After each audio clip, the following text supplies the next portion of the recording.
Metalcraft is a mechanic that was introduced in Scars of Mirrodin. Mirrodin is, of course, an artifact-centric plane, so it's no surprise that a mechanic that's all about artifacts showed up there. If a card has Metalcraft, you get some kind of bonus as long as you control 3 or more artifacts. For example, Izuri's Brigade gets +4/+4 in Trample if you control 3 or more artifacts. In all, there are 36 cards that have Metalcraft, and despite that relatively low number, they've had an outsized impact on the history of competitive Magic the Gathering. In this video, we'll look at the 10 Metalcraft cards that have had the biggest impact on Magic's highest level of competition. This video is sponsored by Card Kingdom. Use the links in the description to visit their store.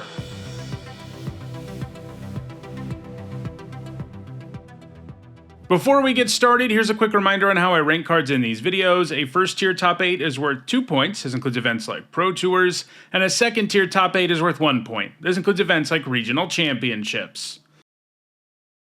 At number 10, it's Indomitable Archangel. For 2 generic and 2 white, it's a 4/4, and it gives all of your artifacts Shroud if you control 3 or more of them. Shroud means that they can't be targeted by spells or abilities by any player. So the Archangel is a fairly formidable body on its own, and it makes your artifacts pretty hard to deal with. If your opponent ever needs to destroy one, they have to go after the Angel first. Like all the cards on the list, the Archangel has been played in artifact-heavy decks. In particular, it was often played in Quest for the Holy Relic decks in Standard, which look to use the quest to tutor up a super powerful and expensive equipment and attach it to a creature. Usually this was Argentum armor, and if your opponent had artifact removal, them destroying your armor would undo a ton of work, but with the Archangel around, your opponent can't do anything about that super powerful equipment. It was also played in Tempered Steel decks, which were more about having artifact creatures, with the Angel typically the only non-artifact creature in the deck, and giving creature Shroud can be especially strong. However, the Archangel hasn't put up any top 8 since 2011. At number 9, it's Kuldotha Phoenix. For 2 generic and 3 red, it's a 4/4 with flying and haste, and like all phoenixes, it doesn't generally stay dead. In this case, it's got a Metalcraft-based recursive ability, because if it's in your graveyard and you control 3 or more artifacts, you can pay 4 generic to return the Phoenix directly to the battlefield. The Phoenix can represent a quick clock thanks to haste and flying, and if your deck has lots of artifacts, your opponent removing it once isn't really going to solve the problem. It was widely played in Scars of Mirrodin Block Constructed, where it appeared not only as the top curve in mono-red aggro, but also as a win condition in mono-red control, and it was also played in the standard version of the latter deck as well, but it doesn't have any top 8 since 2011. At number 8, it's Carapace Forger. For 1 generic and a green, it's a 2/2, and it gets +2/+2 if you control 3 or more artifacts. So, you have a Grizzly Bear's baseline, and a way above rate 4/4 when you have Metalcraft. Its points have all come in Pauper, a format where only commons are legal. In that format, there are lots of powerful artifact-centric decks where the Forger can really thrive, and it's likely to keep putting up top 8s in the format going forward. At number 7, it's Urza's Workshop. It's a land with the Urza's subtype, and it can tap for 1 colorless, and if you have 3 or more artifacts, it can instead produce a colorless mana for each Urza's land you control. There are plenty of Urza's lands out there, most notably the Tron lands and Urza's Saga, so the Workshop can do some serious work, and even in a deck with only 4 Workshops, they can feed off each other. The Workshop was printed in a Commander set, and that means the only 60-card formats it's legal in are Legacy and Vintage. All of the Workshop's points have come in Legacy Mystic Forge decks that are made up entirely of colorless spells and run lots of Urza's lands. So, they're capable of producing tons of mana and really ripping through the entire deck using the Forge and all that mana, often winning the game with Glaring Fleshraker. The Workshop is really well positioned to continue to put up points in Legacy going forward, and there's a pretty good chance it will move higher on the list. At number 6, it's Stoic Rebuttal. For 1 generic and 2 blue, it's an instant that counters a spell, but if you have Metalcraft, it only costs 2 blue. In other words, it's cancel as a baseline, but can be straight up counterspell if you're willing to jump through those artifact hoops. It saw lots of play in Block and Standard in artifact-centric control decks, and even managed to see a bit of play in Modern, but then actual Counterspell got reprinted in Modern Horizons 2, making it legal in Modern for the first time, so there's very little reason to run Rebuttal in the format anymore, and it's been several years since its last top 8. At number 5, it's Dispatch. For 1 white mana, it's an instant that taps a creature, but if you have Metalcraft, it gets an absolutely massive upgrade because the creature gets exiled instead. This card is really all or nothing as far as Metalcraft goes, since spending 1 mana and a card to tap a creature is terrible, but exiling a creature for 1 mana is incredible. In fact, the ceiling on this card is arguably the greatest spot removal spell in the game, since it even outdoes Swords to Plowshares. But of course, having to have 3 artifacts takes some serious setup. There have been decks in multiple formats capable of making that happen consistently though. It was played in both block and standard Tempered Steel decks, and in Modern and Legacy Affinity decks, and it's going to keep on putting up top 8s in Modern in the future.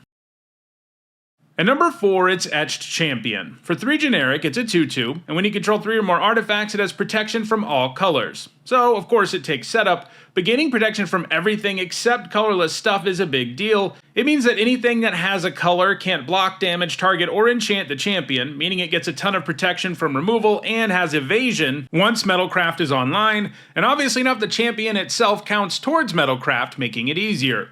This card didn't see any play in block or standard, but for a long time it was right at home in Modern Affinity decks where Metalcraft was pretty much a foregone conclusion.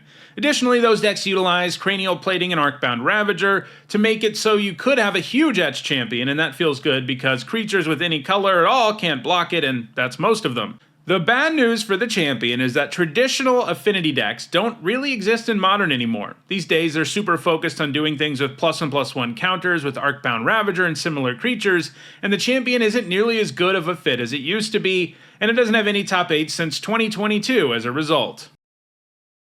At number 3, it's Pure Steel Paladin. For 2 white mana, it's a 2/2, and whenever an equipment you control enters, you can draw a card, and if you have Metalcraft, your equipment can equip for 0 mana. Pure Steel Paladin makes it pretty obvious what you're supposed to do with it. Just jam a bunch of equipment into your deck and it can go wild with card advantage and free equips galore.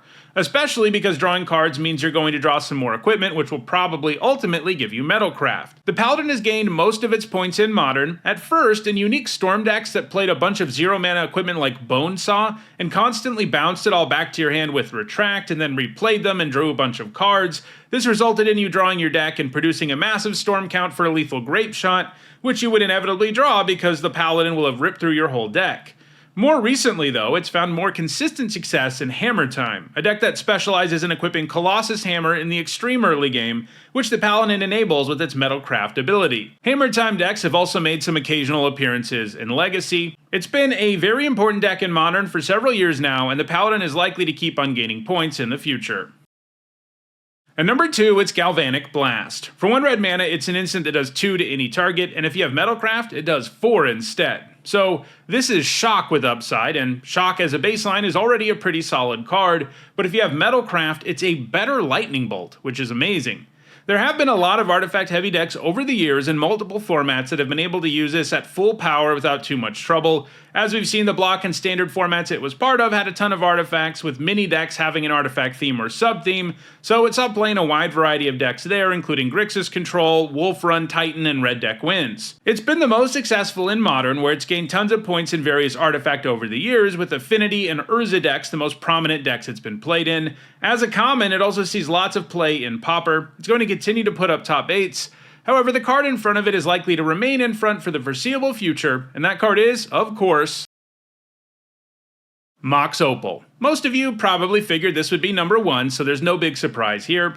Like most Moxen, the Opal costs 0 mana and can tap to produce mana, and in this case, that mana can be of any color. Of course, it does have a couple of downsides. One is that it's legendary, so you generally can't have more than one of them in play. The other is the Opal doesn't do anything unless you get Metalcraft going.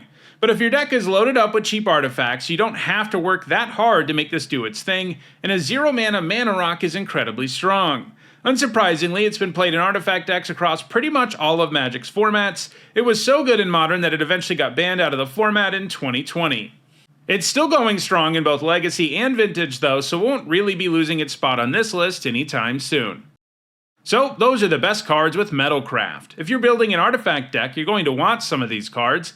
And I have good news. In the description you can find a direct Card Kingdom link for each card that appeared in the video. If you enjoyed this video, please like it and share it so that others can enjoy it too. If you want to catch up on past MTG Top 10s, including many more that look at mechanics, you should see a playlist on your screen shortly. And if you want to go the extra mile in supporting me and this channel, you can by becoming a channel member or a patron, and you can find ways to do those things in the description. Thanks for watching.